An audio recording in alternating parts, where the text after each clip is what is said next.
Dear colleagues, we are right now at a make or break moment in our pandemic response.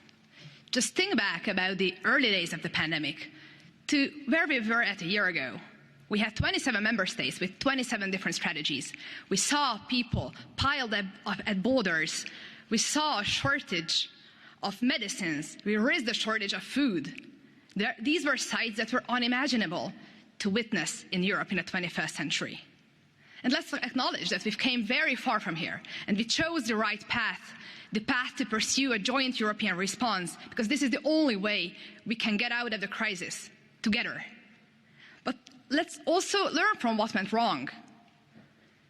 Right now, we have a chance with the digital green certificate to do that, and also to hear the voice of our citizens, because many millions of Europeans are eager to get their lives back, and also their livelihood. That very often depends on tourism, on transport, on cross-border trade. But there are also other voices who are afraid about how their data is being used or if they are being discriminated against. So we also have to hear that voice as well. So this is why this Parliament will continue to be the voice of these 450 million citizens. We are elected by them, and we will do everything in our power to help them in this crucial situation. And we have to understand what's at stake here. Because in the problems witnessed around vaccine procurement, the European Union risks becoming the #1 scapegoat. We risk becoming the prey of Euroscepticism, of those powers who work against the stability of our union and who prey on this crucial moment where many people in Europe are living their darkest hours. Right now, a lot of citizens, frontline workers, really suffer from the COVID response, and they are struggling and they need us. We need to speed up vaccination. This is the only light at the end of the tunnel.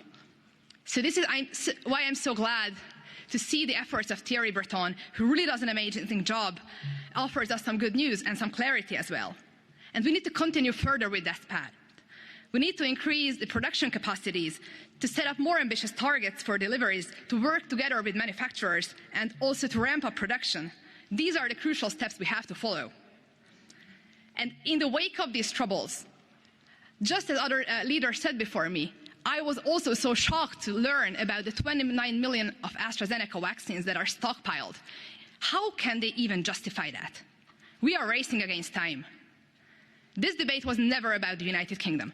For me, it's about a specific company not honoring their contractual commitments, and the Commission really needs to make sure whatever it takes to enforce these commitments in the name of our citizens. But lastly, let me briefly talk about another issue that's not on the Council agenda and that I'm very sorry for. We just heard from the President of the Parliament, and we all know that China, only 3 days before the Council meeting, slapped sanctions on elected European officials and public bodies. Academics, representatives, our very own subcommittee on human rights, even a Council committee are on China's list only for speaking up for human rights. We have to have a response, and it has to come from the 27 national leaders who say with one voice that we will never be bullied. We need to be clear. Our comprehensive investment deal has to be off the table as long as we don't see meaningful progress in the treatment of Uyghurs and Hong Kong's pro-democracy movement. And no product will enter our market that is tainted by the suffering of people who held in prison camps. Colleagues, we are the European Union. Our entire history, our entire purpose rests on the promotion of peace and human rights. And we will never stay silent in the face of such brutality. So this is my message also to the Chinese Communist Party, and this is the message I also expect to hear from the Council tomorrow. Thank you very much.